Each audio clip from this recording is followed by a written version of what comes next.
آج ہم ایک ایسی کہانی پر بات کر رہے ہیں جو دکھاتی ہے کہ کیمرے کی چمک دمک کے پیچھے کی حقیقت کتنی مختلف ہو سکتی ہے۔ ہمارے سامنے reality TV star Georgia Kousoulou کے انٹرویو کے کچھ حصے ہیں۔ جی، اور اس کہانی کا جو مرکزی سوال ہے نا، وہ یہ ہے کہ ایک انسان جو اپنی زندگی کو دنیا سے چھپانے میں ماہر تھا، اس نے اپنی سب سے بڑی کمزوری کو ہی اپنی طاقت کیسے بنایا۔ یہ صرف ایک مشہور شخصیت کی کہانی نہیں، بلکہ یوں سمجھیں ذہنی صحت اور مشکل وقت میں ساتھ نبھانے جیسے مسئلوں کی کہانی ہے جو ہم سب کی زندگی میں پیش آتے ہیں۔ بالکل، چلیں شروع کرتے ہیں اس دنیا سے جہاں جارجیا مشہور ہوئی، مطلب the only way is Essex یا ٹاوی سے۔ جارجیا نے بتایا کہ شو کا ماحول بہت عجیب تھا، جہاں دوسرے لوگ جوڑوں کو توڑنے کی کوشش کرتے تھے تاکہ کیمرہ ان پر رہے۔ یہ بات بہت دلچسپ ہے۔ جارجیا کے مطابق شو میں اگر آپ جوڑے میں ہیں تو آپ زیادہ طاقتور ہیں۔ اچھا، لیکن اس کا مطلب یہ بھی تھا کہ آپ باقی لوگوں کے لیے ایک ٹارگٹ بن جاتے تھے۔ تو پھر وہ کیسے بچ نکلے؟ یہی تو اصل بات ہے۔ وہ اور ان کے ساتھی ٹامی شو سے بچ نکلنے والے واحد جوڑے بنے۔ ان کا طریقہ بہت سادہ تھا، کیمرے کے سامنے کچھ نہیں کہنا۔ مطلب جو بھی بات ہوگی گھر جا کر ہوگی؟ بالکل، وہ ایک ٹیم بن کر رہیں، اور اسی وجہ سے شو کے پروڈیوسر بھی انہیں الگ نہیں کر پائے، کیونکہ وہ ایک یونٹ کے طور پر بہت مضبوط تھے۔ انہوں نے ایک دیوار بنا لی تھی جسے کوئی پار نہیں کر سکتا تھا۔ صحیح۔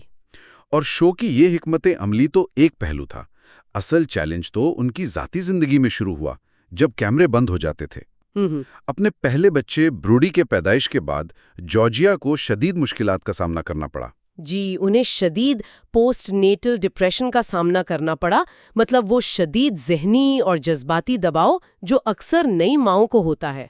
جارجیا نے بتایا کہ جب انہیں اپنے بچے سے فوری طور پر وہ محبت بھرا لگاؤ محسوس نہیں ہوا جس کی سب توقع کرتے ہیں، تو انہیں بہت زیادہ شرمندگی اور احساس جرم ہوا۔ اور یہ وہ دباؤ ہے جو معاشرہ نئی ماؤں پر ڈالتا ہے۔ یہ توقع کی جاتی ہے کہ ماں بنتے ہی آپ کو خوشی کے سوا کچھ محسوس نہیں ہونا چاہیے، جو کہ حقیقت سے بہت دور ہے۔ بالکل صحیح کہا آپ نے۔ اور ان کی زندگی میں جو تبدیلی کا لمحہ تھا نا، وہ تب آیا جب ان کے شوہر نے سب کے سامنے کہا، یہ ٹھیک نہیں ہے، جارجیا پہلے جیسی نہیں رہی۔ بس یہ ایک جملہ، اس نے جیسے سب کچھ بدل دیا۔ اس نے جارجیا کو وہ ہمت دی کہ وہ اپنی خاموشی توڑیں اور مدد حاصل کریں۔ یہ دکھاتا ہے کہ بعض اوقات آپ کے اپنوں کا ایک قدم آپ کی زندگی بچا سکتا ہے۔ بالکل۔ یہ ڈپریشن سے نکلنے کا سفر تھا، لیکن بدقسمتی سے ان کی مشکلات یہیں ختم نہیں ہوئیں۔ جی، اس کے کچھ عرصے بعد انہیں ایک اور بہت بڑے صدمے سے گزرنا پڑا۔ ایک طبی پیچیدگی کی وجہ سے انہیں حمل ضائع ہونے کے درد کا سامنا کرنا پڑا، اور پھر انہیں ایک ایسا فیصلہ کرنا پڑا جس کا کوئی والدین تصور بھی نہیں کر سکتے۔ کیا مطلب؟ مطلب انہیں اسقاط حمل کا انتخاب کرنا پڑا جبکہ بچے کے دل کی دھڑکن ابھی چل رہی تھی۔ یہ ایک ایسی صورتحال ہے جس کے لیے شاید کوئی الفاظ کافی نہیں۔ ان تمام تجربات کو اگر ہم ایک ساتھ دیکھیں تو ایک بہت گہری بات سامنے آتی ہے۔ وہ کیا؟ جارجیا اور ٹامی نے شو میں اپنے تعلق کو بچانے کے لیے جو طریقہ اپنایا تھا، یعنی ایک ٹیم بننا اور بیرونی دباؤ کا مقابلہ کرنا، وہی اصول ان کی ذاتی زندگی کے سب سے مشکل وقت میں ان کے کام آئے۔ اچھا، تو یہ کہنا غلط نہیں ہوگا کہ ایک مصنوعی دنیا نے انہیں حقیقی زندگی کی سب سے بڑی جنگ لڑنے کے لیے تیار کیا؟ بالکل یہی۔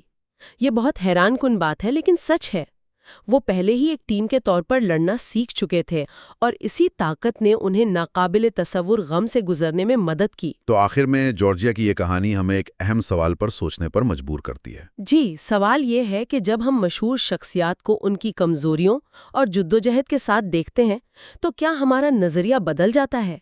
ایک شخص جس نے کیمرے پر اپنی زندگی چھپانے میں مہارت حاصل کی، آخرکار اپنی سب سے بڑی تکلیف کو دنیا کے سامنے بیان کر کے اپنی حقیقی آواز پائی۔ شاید اصل طاقت پرفیکٹ نظر آنے میں ہے ہی نہیں، اصل طاقت اپنی کمزوریوں کو تسلیم کرنے میں ہے۔